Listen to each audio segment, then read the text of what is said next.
আসসালামু আলাইকুম সম্মানিত দর্শকবৃন্দ।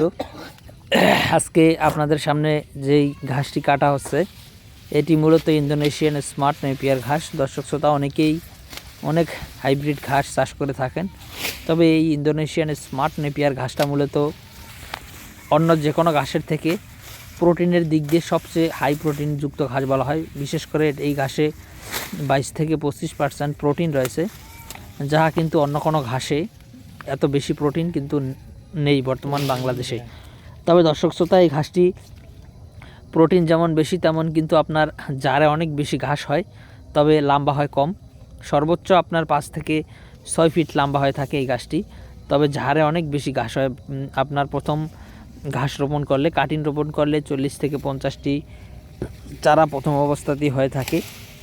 তারপরে যখন একবার কাটা হয় তখন 80টি এবং 100টি, তারপরে পরের কাটায় আপনার 150টি এবং সর্বশেষ কিন্তু আপনার 3 থেকে 4 বার কাটার পরে তখন দেখা যাবে 150 থেকে 200টির মতো চারা কিন্তু এক একটি জারাই হয়ে থাকে। তো দর্শক শ্রোতা, সেক্ষেত্রে আপনারা বিচার বিবেচনা করে দেখতে পারেন যে একটি জারে যেখানে 150 থেকে 200টি চারা ওঠে, সেখানে লম্বা কম হলেই যে ঘাস কম হবে বিষয়টি কিন্তু তেমন নয়। জারা ঘাসে আপনার সর্বোচ্চ 30 থেকে 40টি চারা হতে পারে যদি আপনি 10 বার কাটেন তারপরেও, কিন্তু স্মার্ট নেপিয়ার 3 থেকে 4 বার কাটার পরেই 150 থেকে 200টি চারা হয়ে যায়।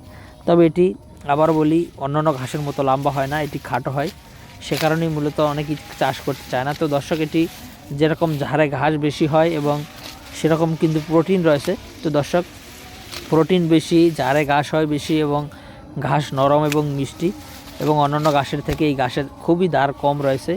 তো দর্শক, আপনি চাইলে এই ইন্দোনেশিয়ান স্মার্ট নেপিয়ার ঘাসটি আপনার জমিতে চাষ করতে পারেন। আমাদের কাছে হাই কোয়ালিটি এবং পরিপক্ক ও ভালো মানের কাটিং আমাদের কাছে রয়েছে, চাইলে আপনি স্ক্রিনে দেওয়া নম্বরে যোগাযোগ করতে পারেন।